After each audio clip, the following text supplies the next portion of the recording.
नमस्कार दोस्तों, मैं रोहन यादव आप सभी का एक बार फिर से मास्टर क्लासेस चैनल पर स्वागत करता हूं। दोस्तों, आज मैं चर्चा करूंगा UGC net paper second social work का यूनिट नंबर 8 में दिया हुआ है मानव अधिकार।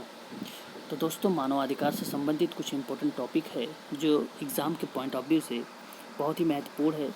कॉपी पेन साथ में रखिए दोस्तों, आप लोग उसे साथ ही साथ नोट डाउन भी करते रहिए। जैसे कि जो हर मनुष्य को प्राकृतिक द्वारा प्रदत्त है मानवाधिकार जीवन की वे दशाएं हैं जो मानव को समाज एवं कानून के सभी कार्यों को संपादित करने को पूर्ण स्वतंत्रता प्रदान करते हैं। अन्य शब्दों में कहा जा सकता है कि ऐसे अधिकार जो प्रत्येक मनुष्य को जन्मजात प्राप्त हो उसे मानवाधिकार कहलाते हैं। तो दोस्तों, याद रखना आप सभी को मानवाधिकार, जैसा कि इसके नाम से ही इसका स्पष्टीकरण हो जा रहा है, व्यक्तियों के अधिकार, राष्ट्र के नागरिकों का अधिकार, जिसके द्वारा इन्हें सभी क्षेत्रों में यानी आर्थिक, राजनीतिक, सामाजिक सभी प्रकार की स्वतंत्रता प्राप्त की जाने की बात की जा रही है। जब मनुष्य अपने समाज समुदाय के सदस्य बनता है तो इसे अधिकारों के अत्यधिक आवश्यकताओं की महसूस होती है और अनेकों अधिकारों को आपस को मिलाकर उसको आपसी तालमेल बैठाकर मानव अधिकारों का एक निर्माण जो हो जाता है दोस्तों संभव हो जाता है। और ये मानव अधिकार वे अधिकार होते हैं जो मनुष्य को जन्म के साथ स्वतः ही प्राप्त हो जाता है। तो ये भी चीज़ याद रखना दोस्तों। और इसके बिना मनुष्य ना होकर वह जानवर कहलाने लगता है। जब मानव को यह अधिकार प्रदान कर दिए जाते हैं तो दोस्तों कार्यों को करने की पूर्ण स्वतंत्रता भी प्राप्त होने हो जाती है और कुछ क्षेत्रों में तो इनका जो भागीदारी होता है दोस्तों निभाना अनिवार्य हो जाता है। याद रखना। और एक चीज़ और दोस्तों यहाँ पे कि यदि वह अपने अधिकारों को गलत प्रयोग करता है तो उसे कानून के द्वारा ही सज़ा प्रदान की जाएगी दोस्तों। ठीक है, मानव अधिकार के द्वारा मनुष्य की जो प्रतिभा है उसकी कुशाग्र बुद्धि से ही पता चलता है। और एक चीज़ और सबसे बड़ी बात तो यह है दोस्तों कि वह इन चीज़ों को या इन अधिकारों को अपनी आवश्यकताओं को पूरा करने में वह समर्थ हो जाता है। मानव अधिकार का तात्पर्य ये बिल्कुल नहीं है दोस्तों कि मानव अधिकार इन्हें प्राप्त करके या किसी भी प्रकार की कोई भी गलत कार्य कर सकने के लिए या करने के लिए उनको कुछ ऐसा चीज़ कहा जाए। तो याद रखना कि मानव द्वारा जो अपनी पत्नी या बच्चों के साथ जो गलत व्यवहार या किसी भी उसकी मजबूती के कारण अपनी गुलामी करवाना या उसमें मानव अधिकारों के द्वारा ही किसी भी प्रकार की अनुमति नहीं देती है। और मानव अधिकार को ही सार्वभौमिक और अभिजाय या हस्तांतरित या दोस्तों अनिराकरणीय दृष्टिकोण से देखा जाए तो ये अलग अलग रूप में ही परिभाषित भी किया गया है। ठीक है, तो जैसे सार्वभौमिकता के दृष्टिकोण से अगर देखा जाए तो मानव अधिकार को भी परिभाषित किया गया है।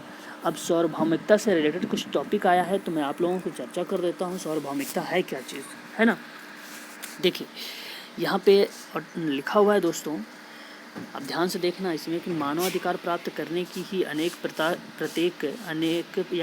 प्रत्येक जो भी मनुष्य गरिमा है उसको जीवन यापन कर सकता है और लोकतांत्रिक अधिकारों को उपभोग भी कर सकता है, राज्य का कर्तव्यनिष्ठ नागरिक बन सकता है और अन्य विकास का भी कर सकता है। मानव अधिकार की कोई सूची बनाना संभव कार्य या असंभव कार्य है, क्योंकि दोस्तों मानवाधिकार में अन्य अधिकारों के साथ जीवन, स्वतंत्रता और सुख को साधना और अधिकार में सम्मिलित किया गया है। वेरी वेरी मोस्ट इम्पॉर्टेंट, संयुक्त राष्ट्र महासभा द्वारा ही 10 दिसंबर 1948 को सार्वभौमिक मानवाधिकार पत्र जो घोषणा पत्र था वो जारी कर दिया गया था। और इसी वजह से दोस्तों 10 दिसंबर को ही 10 दिसंबर 1948 को जो सार्वभौमिक रूप से मानवाधिकार घोषणा पत्र आया है उस समय जारी किया गया था। इसीलिए दोस्तों 10 दिसंबर को ही अंतर्राष्ट्रीय मानवाधिकार दिवस के रूप में मनाया जाता है। ठीक है, तो इस चीज़ में मैं चर्चा कर रहा था कि सार्वभौमिकता के बारे में यही चीज़ कहा जा रहा है दोस्तों कि मनुष्य को बिना किसी स्वार्थ हेतु मानवाधिकार को लागू या प्रदान किया जाता है और राष्ट्र के प्रत्येक नागरिक या मनुष्य अपने इन अधिकारों को करके लाभान्वित हो जाता है और अपने अधिकारों को प्राप्त करने का एक सुख का वर्णन करता है। इसलिए दोस्तों सार्वभौमिकता के बारे में मैंने यहाँ पे चर्चा किया है। एक आप नोट डाउन कर लीजिए, अविभाज्यनीयता। ठीक है, अविभाज्यनीयता के दृष्टिकोण से अगर देखा जाए तो दोस्तों यहाँ पर मानवाधिकार का एक पैकेज के रूप में प्रदान किया जाता है, जिसका तात्पर्य ये होता है कि मानवाधिकार का प्रयोग सरकार हो चाहे मनुष्य हो, सभी को इसका पूरा अधिकार हो, लेकिन इन अधिकारों का जरा भी गलत इस्तेमाल नहीं करना चाहिए। क्योंकि अपने अधिकारों का ज़्यादा प्रोत्साहन देना चाहिए और किसी भी अधिकार को ज़्यादा महत्व भी नहीं देना चाहिए, ये भी चीज़ें याद रखना। एक मैंने बताया तो दोस्तों हस्तांतरण दृष्टिकोण से और अनिराकरणीय दृष्टिकोण से, अंतरापीढ़ीय दृष्टिकोण से मैं पीढ़ियों के बारे में चर्चा करूंगा आप लोगों से कि किस तरीके से 3 पीढ़ियां थी, पहली दूसरी तीसरी पीढ़ियों में क्या डेवलप हुआ क्या नहीं डेवलप हुआ, इन चीज़ों पर भी चर्चा करूंगा।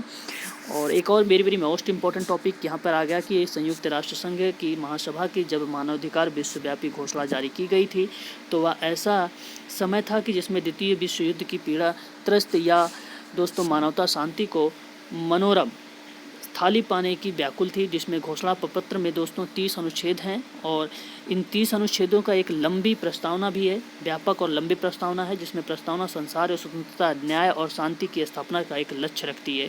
तो आप लोग दोस्तों इस अनुच्छेद को स्क्रीनशॉट ले लो। कुल दोस्तों टोटल 30 अनुच्छेद हैं, आप इनके स्क्रीनशॉट ले लेकर आप उसे देख लेना, ठीक है। इम्पोर्टेंट है ये अनुच्छेद, यहाँ से भी क्वेश्चंस पूछे जा सकते हैं, ठीक है। तो आप लोग एक बार इसे सीन कर लेना, देख लेना क्या चीज़ें हैं, किस अनुच्छेद में क्या चीज़ें दी गई हैं, ठीक है। जो इम्पोर्टेंट है एग्ज़ाम के पॉइंट ऑफ व्यू से दोस्तों सारे आर्टिकल्स। अब ये आर्टिकल्स वो नहीं है दोस्तों जो भारत के अनुच्छेदों में जैसे पहले आर्टिकल्स में दिया था दोस्तों कि राज्य एवं भारत के अपने संघ के बारे में चर्चा की जा रही थी, तो स्थापना के बारे में वहाँ ये ऐसे आर्टिकल्स नहीं हैं।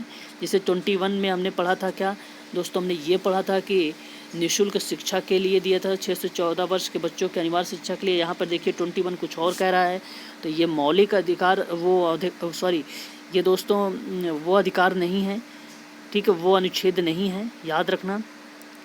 ये सभी अनुच्छेदों के बारे में दोस्तों आप एक बार सीन कर लेना क्योंकि इम्पोर्टेंट है, ठीक है, क्या चीज़ें किस बात में कही गई है। अगर मैं इसको बताने लगूँगा दोस्तों तो बहुत लंबा हो जाएगी वीडियो, ठीक है। कुल टोटल 30 अनुच्छेद हैं दोस्तों, ठीक है। यहाँ तक आप स्क्रीनशॉट आई होप कि ले लिया होगा आप लोगों ने।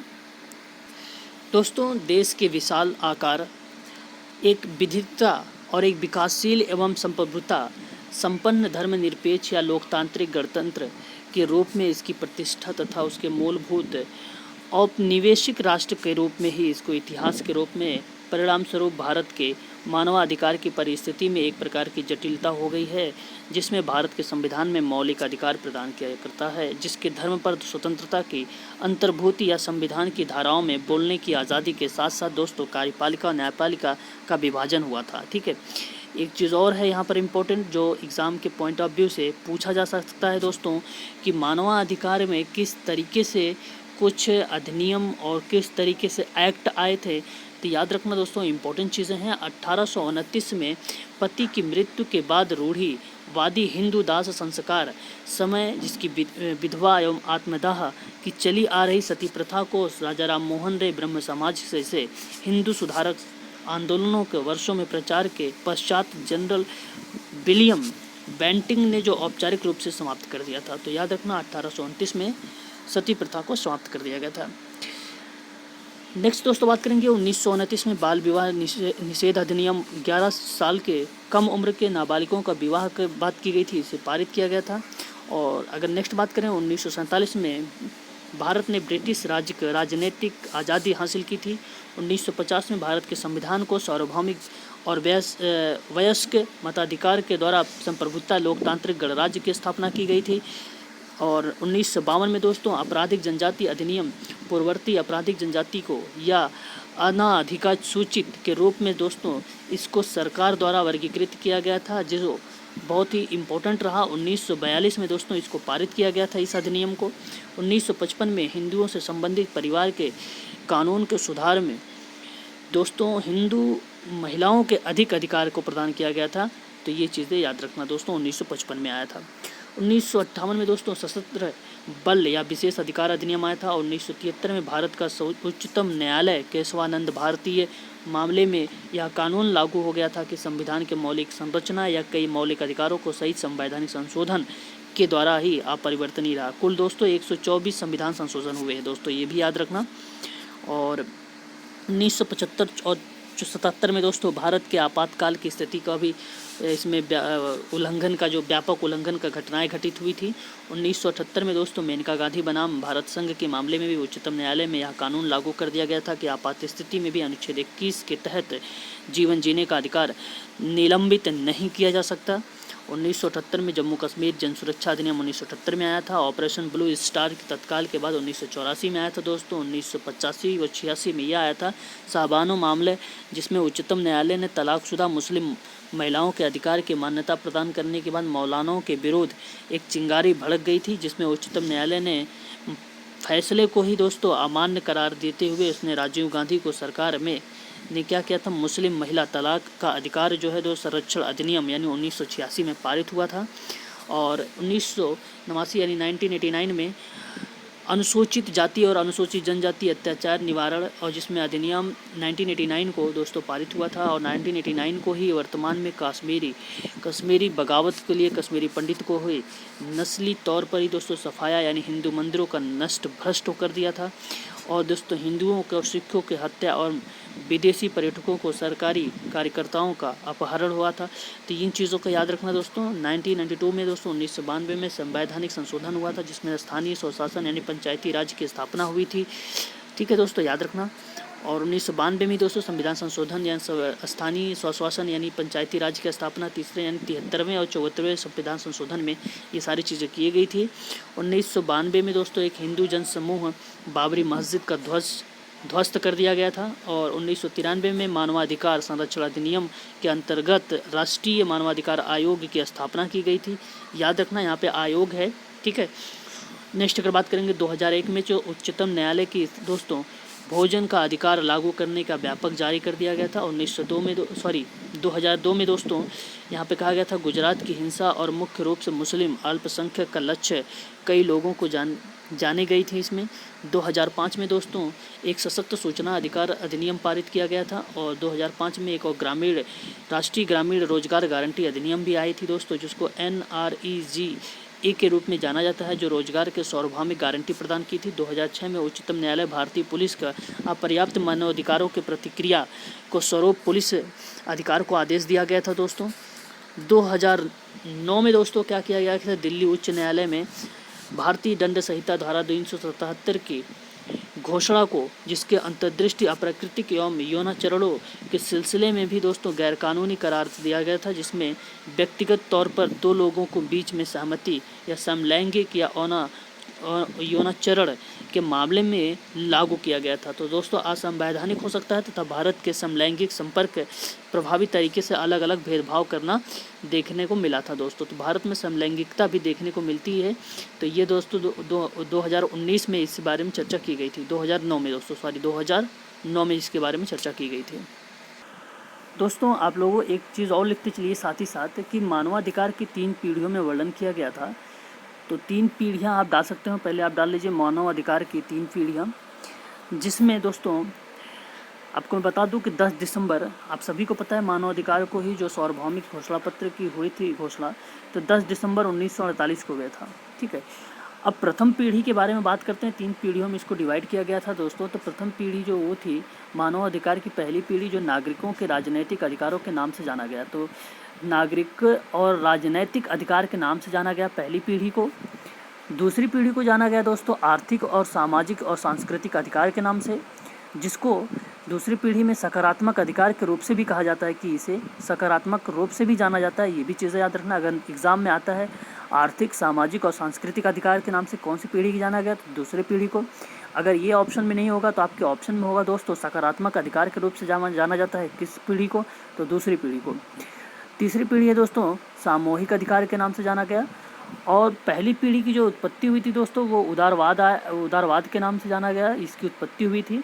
और दूसरी पीढ़ी की जो दोस्तों उत्पत्ति हुई थी समाजवाद से उत्पत्ति हुई थी, उसकी सामाजिक प्रजातंत्र से उत्पत्ति हुई थी। और दोस्तों तीसरी पीढ़ी की जो उत्पत्ति हुई थी आर्थिक विकास और अध्ययन हरित आदर्शवाद की उत्पत्ति हुई थी दोस्तों यहाँ से। उदाहरण तौर पे आप ये समझो प्रथम पीढ़ी के बारे में दोस्तों कि वोट देने या मुक्त रूप से बोलने या निष्पक्ष व्यवहार या उत्पीड़ित दुर्व्यवहार से मुक्ति कानून की सुरक्षा के लिए इसके उदाहरण है दोस्तों अगर दूसरी पीढ़ी के उदाहरण के माध्यम से मैं समझाना चाहूँ आप लोगों से दोस्तों, तो यहाँ पर होगा शिक्षा, आवास, स्वास्थ्य, रोजगार, पर्याप्त आय, सामाजिक सुरक्षा आदि के अधिकारों के बारे में दोस्तों यहाँ पर समझा गया था। तीसरी पीढ़ी में दोस्तों आर्थिक विकास एवं समृद्धि, आर्थिक वृद्धि से हितों के लेकर सामाजिक सौहार्द, स्वास्थ्य के, पर्यावरण स्वच्छ के, आयु के रिलेटेड में इसको समझा गया। प्रथम पीढ़ी में दोस्तों यहाँ पे एजेंसी कुछ रही जो संस्था बनी, जिसमें दोस्तों रही कि क्लिनिक और इंटरनेशनल ह्यूमन राइट्स रहा, सरणागत कार्य रहे इसमें। लेकिन द्वितीय पीढ़ी में अगर मैं बात करूँ दोस्तों, इसकी एजेंसी क्या रही, तो हितकारी राष्ट्र के बारे में रहा, वेलफेयर ट्रस्ट रहा। और तीसरा क्षेत्र जैसे निजी बाजार कल्याण रहा इसमें। अगर तीसरी पीढ़ी में बात करूं दोस्तों, इसमें क्या एजेंसी रही, तो आर्थिक विकास के लेकर दोस्तों इसकी संस्थाएं रहीं, सामुदायिक परियोजनाएं रहीं, ग्रीन पीस के रिलेटेड कुछ संस्थाएं बनाई गई, ये सभी चीज़ें रहीं।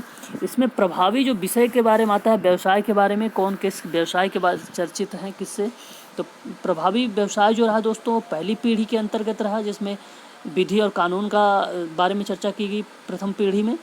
और द्वितीय पीढ़ी में दोस्तों सामाजिक कार्य से रिलेटेड रहा, और तृतीय पीढ़ी में सामुदायिक कार्य से रिलेटेड रहा।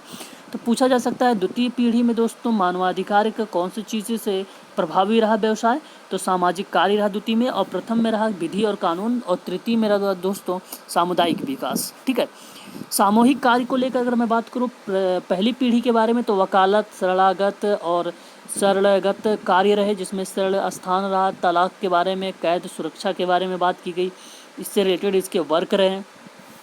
द्वितीय पीढ़ी में दोस्तों अगर सामूहिक कार्य के बारे में बात करूं तो प्रत्यक्ष सेवाएं रहे, हितकारी राष्ट्र के प्रबंधन रहे, नीति विकास रहा, वकालत अनुसंधान रहा। तृतीय पीढ़ी में दोस्तों सामूहिक कार्य रहा कि सामुदायिक विकास रहा, सामाजिक, आर्थिक, राजनैतिक, सांस्कृतिक, पर्यावरणीय, व्यक्ति, आत्मिक, ये सभी दोस्तों सामूहिक कार्य के कार्य रहे। तो इम्पोर्टेंट थे दोस्तों ये सभी चीज़ें जो आप लोगों को मैंने अभी बताया है, और आप लोग को ये सारी टॉपिक दोस्तों लिखते चलना है, कोई चीज़ ऐसा छोड़ना नहीं है, क्योंकि यूजीसी नेट में पीढ़ियों से संबंधित प्रश्न बने हैं और बनने की पूरी संभावनाएं भी हैं दोस्तों एक चीज़ बता दूं, अधिकारों की अवधारणाओं को अगर स्पष्ट करना है मानव अधिकार के, तो याद रखना दोस्तों, जैसे कि जो नैतिक रूप से या सामाजिक रूप से सही अथवा न्यायपूर्ण हो, वो दोस्तों एक अधिकार की अवधारणा को स्पष्ट करता है। औचित्य या न्यायपूर्ण का दावा हो तो ये भी दोस्तों अधिकार की अवधारणा को स्पष्ट करता है। वो चीज़ जिसमें कानूनी रूप से, नैतिक रूप से मांगा जा सकता है, वो दोस्तों अधिकार के अवधारणाओं को स्पष्ट करता है। अगर मैं बात करूं दोस्तों शिक्षा का अधिकार, शिक्षा की गुणवत्ता तथा शिक्षा को तक पहुंचाना सुनिश्चित करता है दोस्तों, तो ये बात सही है, आप लोग इसे भी नोट डाउन कर लीजिए। भारत में कोई भी कानून गुणवत्ता पूर्ण सुनिश्चित शिक्षा सुनिश्चित नहीं कर सकती। याद रखना, मैंने 2 पॉइंट बोला है, एक बोला है कि शिक्षा का अधिकार शिक्षा की गुणवत्ता के साथ शिक्षा तक पहुंचना सुनिश्चित होता है, और दूसरा बोला है कि भारत में कोई भी कानून गुणवत्ता शिक्षा सुनिश्चित नहीं कर सकती दोस्तों। तो ये दोनों चीज़ें आपको ध्यान से इन चीज़ों को करना है। निःशुल्क कानूनी सहायता का अधिकार की सम्मिलित किया गया है, तो दोस्तों अनुच्छेद 21 में की गई है बात है इसके बारे में। ठीक है, तो ये भी चीज़ें याद रखना। भेदभाव और दोस्तों शोषण में संरक्षण उपलब्ध है, ये भी चीज़ें आपको ध्यान में रखना होगा। ठीक है, हम चर्चा करेंगे दोस्तों अब नेक्स्ट वीडियो में कुछ है मानवाधिकार से रिलेटेड कुछ इंपॉर्टेंट फैक्ट को लेकर आएंगे। ये जितना फैक्ट थे दोस्तों सारे इंपॉर्टेंट थे इस वीडियो के, तो आई होप दोस्तों कि आप सभी लोगों ने इस पर नोट्स कर लिया होगा।